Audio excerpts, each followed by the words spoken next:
அடியேன் ராமானுஜதாசன். அனைவருக்கும் வணக்கம். இன்னைக்கு நம்ம ராமானுஜ நூற்றந்தாதியில 30வது பாசுரம் பார்க்கலாமா? துன்பம் தரு பெருவீடு வாழ்ந்தெய்தியம்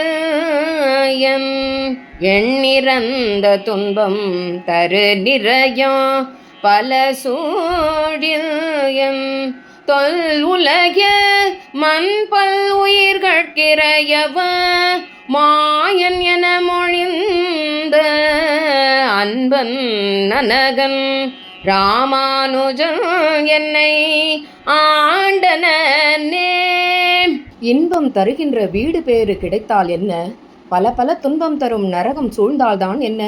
இறையவன் வியப்புக்குரியவன் என்று உணர்த்திய ராமானுஜரின் உரித்தான பிறகு எது வாய்த்தால்தான் என்ன? பெரிய நம்பியும் ராமானுஜரும் மதுராந்தகம் ஏறி காத்த ராமனின் சன்னதியில் ஒருவரை ஒருவர் எதிர்கொண்டனர். இனி என்ன ஆயிற்று என்பதை பார்ப்போமா? வாருங்கள். ராமானுஜா, இது என்ன விந்தை? எண்ணிய வரம் எதிர்வந்தது போ நீ என் எதிர் நிற்கின்றாயே என. பெரிய நம்பியே, இது அடியேன் சொல்ல வேண்டிய வார்த்தைகள். வரதன் அடியேனை உங்களை பற்றும்படி கட்டளையிட்டு அதை சுலபமாக்க உங்களை இத்தனை சீக்கிரம் என் எதிரே அனுப்பியும் வைத்திருக்கிறானே. என்னே வரதனின் கருணை! நாம் இருவரும் இந்த ராமனின் சன்னதியில் ஒன்று சேர வேண்டும் என்பது வரதனின் திருவுள்ளம் போலிருக்கிறது என்று சொன்னார் ராமானுஜர். பெரிய நம்பிகளின் திருவடிகளில் விழுந்து தனது ஆனந்த கண்ணீர் என்ற தீர்த்தத்தால் அவரது பாதங்களை அலம்பினார் ராமானுஜர். அவரை தூக்கினார் பெரிய நம்பி. ராமானுஜர் பெரிய நம்பியிடம் இப்பொழுதே அடியேனை தங்களது சீடனாக ஏற்க வேண்டும் என்று சொல்ல, பெரிய நம்பி, என்ன அவசரம் ராமானுஜா, நம் வரதனின் சந்நிதியிலேயே அதை நடத்தலாமே என்று சொல்ல, ராமானுஜர், இல்லை சுவாமி, தாமதிக்காமல் உடனடியாக அடியேனை ஏற்க வேண்டும். அன்று ஆளவந்தாரிடம் உனக்கு உபதேசம் பெற்று தருகிறேன் என்றீர். ஆனால் அது நடவாமல் போனது. நிலையில்லாத இவ்வாழ்க்கையில் எது வேண்டுமானாலும் நடக்கலாம். லௌகீக வாழ்க்கையில் எதை வேண்டுமானாலும் தள்ளி போடலாம்.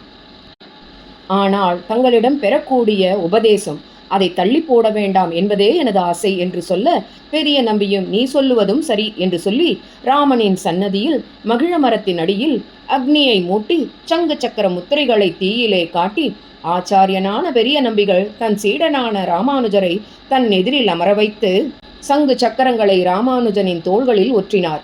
தனது ஆச்சாரியரான ஆளவந்தாரின் திருவடிகள் தன் தலையின் மேல் இருப்பதாக எண்ணிக்கொண்டு ராமானுஜரின் காதுகளில் துவய மந்திரத்தை உபதேசம் செய்தார் பெரிய நம்பி. ராமானுஜா, அன்று ஆச்சாரியன் ஆளவந்தார் உமக்காகத்தான் தனது திருவடிகளை எனது தலையின் மீது வைத்து சென்றார் போலும். அது இதன் காரணமாகவே என்று எனக்கு தெரிகிறது. இனி அடியேனுக்கு மட்டுமல்ல, உமக்கும் ஆச்சாரியன் ஆளவந்தாரே என்றார் பெரிய நம்பி. தன் கண்ணீரால் பெரிய நம்பிக்கு நன்றி சொன்னார் ராமானுஜர். துவய மந்திர உபதேசமும் செய்வித்தார். மகாலட்சுமியான பிராட்டியை முன்னிட்டு ஜீவாத்மா பரமாத்மாவை சரணடைகிறான். அதுவே துவய மந்திரம். இது 2 வரிகளை கொண்டது. முதல் வரி ஸ்ரீமன் நாராயண சரணௌ சரணம் பிரபத்தே, தாயாரை முன்னிட்டு தாயாருடன் கூடிய ஸ்ரீமன் நாராயணனை சரணடைகிறேன் என்பதே முதல் வார்த்தை.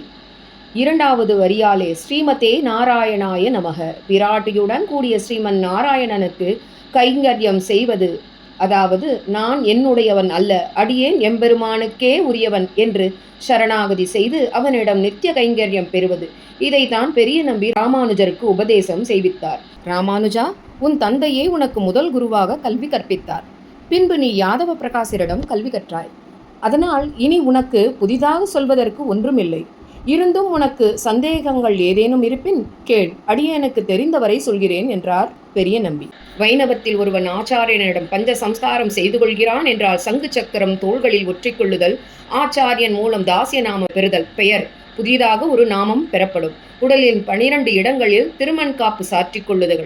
இந்த 12 திருமண் காப்பிற்கும் எம்பெருமானின் திருநாமம் தாயாரின் திருநாமமும் உண்டு. அதை சொல்லியே திருமண் மற்றும் சீச்சுருணம் இட்டுக்கொள்ள வேண்டும். மந்திர உபதேசம் பெறுவது, அஷ்டாட்சரம், துவயம், சரமஸ்லோகம் இவற்றை ஆச்சாரியனிடம் பெற்றுக்கொள்வதே 4வது. தினசரி பூஜை செய்யும் முறையை கற்றுக்கொள்வது, இவையே பஞ்ச சம்ஸ்காரம். இங்கே ராமானுஜருக்கு ஒவ்வொன்றும் ஒவ்வொரு ஆச்சாரியன் மூலமாக கிடைக்கப்பெறுகிறது. பெரிய நம்பிகள் துவய மந்திர உபதேசம் செய்து சங்கு சக்கர பொறி ஒற்றி தொடங்கி வைக்கின்றார். மேலே இருவரும் காஞ்சிக்கு சென்றனரா, ஸ்ரீரங்கம் சென்றனரா என்பதை அடுத்த பகுதியிலே பார்ப்போம்.